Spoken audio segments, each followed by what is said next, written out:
एक बार की बात है, एक दूर के देश में एक राजा रहता था। उसका नाम था महाराज रणवीर सिंह। वह बहुत ही शक्तिशाली और बुद्धिमान राजा था। उसके राज्य में सुख शांति थी, लेकिन एक चीज की कमी थी और वह थी एक रानी।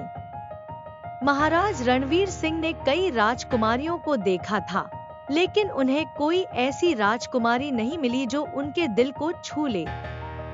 इसी बीच एक दूसरे राज्य में एक राजकुमारी रहती थी।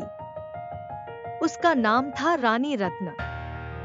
वह बहुत ही सुंदर और बुद्धिमान थी। वह संगीत और नृत्य में भी बहुत निपुण। एक दिन महाराज रणवीर सिंह ने रानी रत्न के बारे में सुना। उन्होंने तुरंत ही रानी रत्न से शादी करने का फैसला कर लिया। हमें दूर के एक देश में जाना है। वहां की राजकुमारी मुझे बहुत ही पसंद है। उस रानी का नाम है रानी रतन सिंह। महाराज और रानी को पाना बड़ी ही मुश्किल है। क्यों मुश्किल है? मैं जो चाहूं उसको पा सकता हूं। नहीं महाराज नहीं, महारानी जिससे भी शादी करेंगी वह आदमी बहुत ही महापुरुष होना चाहिए। अस्त्र शास्त्र के विद्या में पारीपूर्ण होना चाहिए, क्योंकि रानी के जो पिताश्री है वे बहुत ही बारे राजा है और हमारे राज से उनका राज 100 गुण बड़ा है। अच्छा तो कोई ना, मैं उस रानी को स्वयंवर से जीत कर लाऊंगा और रानी से ही शादी करूंगा। तुम एक ऐसे आप पुरुष धनुर्धारी को ढूंढो जो मुझे अस्त्र शास्त्र की विद्या से परिपूर्ण करे दे। मैं अभी जाता हूं और महापुरुष को ढूंढ कर लाता हूं जो आपकी सहायता करे अस्त्र शास्त्र के विद्या को बढ़ाने में। उसके बाद राजा अपने कक्ष में जाकर सो जाता है। सपने में भी वही रानी यह दिखाई देती है, मानो कि जैसे राजा उस रानी के प्यार में गिर गए हो और उसके बिना रहना तो मानो उसके लिए नामुमकिन हो। अगले दिन सुबह होते हैं, एक बहुत बड़े ज्ञानी महापुरुष आए और बोले कि आज शाम से ही तुम्हारा शिक्षा प्रारंभ होगा। जी महाराज, अब जैसा बोले वैसा ही करेंगे।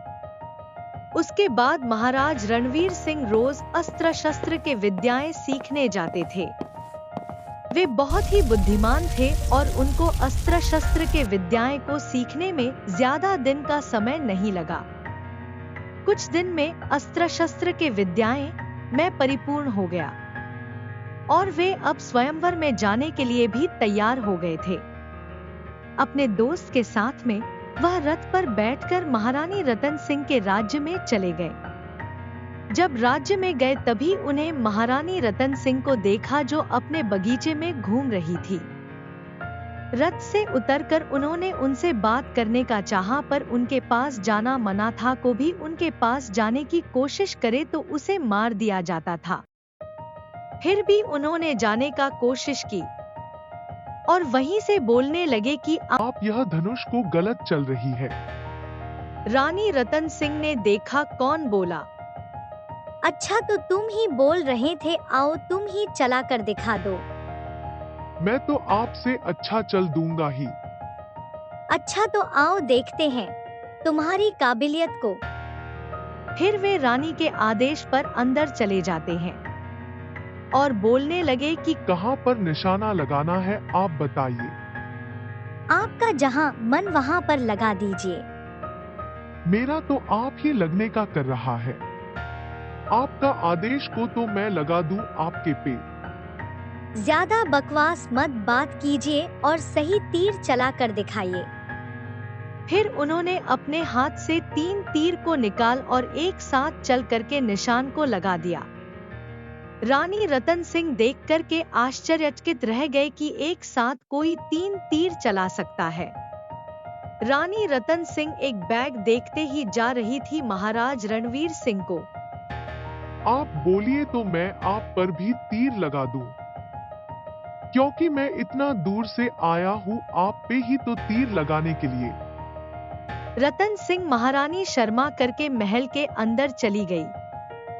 महारानी रतन सिंह को भी रणवीर सिंह बहुत ही अच्छे लगने लगे थे। फिर वह भी चाहती थी महाराज रणवीर सिंह ही इस स्वयंवर को जीते। सभा और होने से पहले एक बहुत ही दुष्ट राजा आया हुआ था। वह भी किसी भी राजा से पराजित नहीं हुआ था। बहुत ही अहंकारी और घमंडी था। वह सोच रहा था कि मैं रानी स्वयंवर में नहीं जीत पाया था, उठा कर लेकर चला जाऊंगा। स्वयंवर शुरू हुआ और सभी राजा एक एक करके अपनी शक्ति को दिखाने लगे, पर रानी को कोई भी अच्छा नहीं लग रहा था, क्योंकि उनको तो की और ही पसंद था। वह दुष्ट राजा आया और रानी को स्वयंवर में अपनी शक्ति को दिखाने लगा, पर लास्ट में रानी उसको भी मना कर देती है। यह बात उस राजा के अच्छी नहीं लगता और बोलता है कि तुम्हें तो मेरी वो रानी बना होगा। इतना सब सुनकर रानी क्रोधित हो जाती है और उसको अपने पिताश्री से बोलकर उसके मरने के लिए बोलती है, पर उनके पिताश्री मना कर देते हैं कि उनके लड़ाई कर हमारे राज के लिए अच्छा नहीं होगा। तब कि महाराज रणवीर सिंह क्रोधित हो जाते हैं और बोलते हैं कि तुम हो कौन इतना बोलने वाले, में तुम्हें अभी हो मौत के घाट उतार सकता हूँ। राजा हंसने लगा और बोला कि कल तुम्हारे साथ तुम्हारा राज्य भी नहीं रहेगा। इतना सब सुनकर राजा बोला कि हमें मरने से डर नहीं लगता है, और वह राजा चला गया। रानी रतन सिंह उनकी बात से बहुत ही प्रसन्न हुई और राजा से शादी करने का भी निर्णय किया। महाराज रणवीर सिंह भी अपने राज की लौट गए। वह जाकर कल के युद्ध के लिए तैयार होने लगे और उसके आक्रमण का इंतजार करने लगे, पर राजा उस दिन नहीं है, क्योंकि उसको पता था कि वो भी बहुत अच्छा राजा है। उससे लड़ाई करने के लिए पूरा सेना को तैयार करना पड़े है। पर यह पे राजा उस राजा के ऊपर ही आक्रमण करने का सोचा और अगले ही सुबह उस देश पर आक्रमण करने के लिए चला गए। और राजा अभी तैयार नहीं था युद्ध लड़ने के लिए। उसको पराजित करना बहुत ही आसान हो गए। जैसे ही उस राज्य पे आक्रमण किया गया, वहां के जो राजा थे वह पूरी विचलित हो गए कि अब क्या करें। तब तक रणवीर सिंह के पूरे सैनिक महल पर कब्जा कर लिया और उनके पूरे सैनिकों को मार दिया। उसके बाद राजा के पास गए और बोले कि चुनौती देने से पहले सोचना चाहिए कि तुम किसको दे रहे हो। अगर चुनौती दे दिए तो उसका अंजाम के लिए अभी तैयार रहना चाहिए।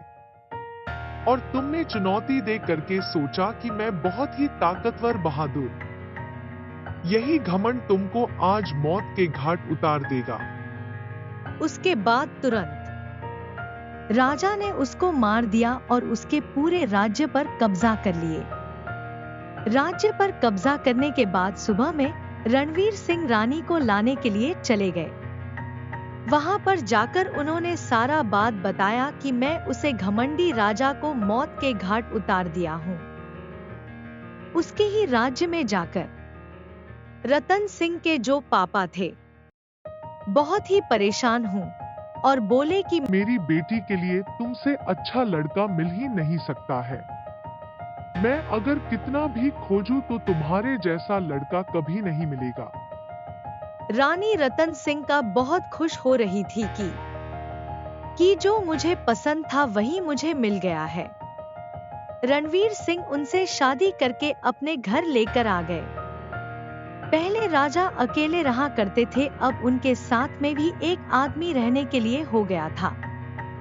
रणवीर सिंह को समझ में आ गई थी कोई भी चीज को पाने के लिए पहले लड़ना पड़ता है और उसको अपने के लिए मेहनत करना पड़ता है, तभी वह हम लोग को प्राप्त हो सकता है।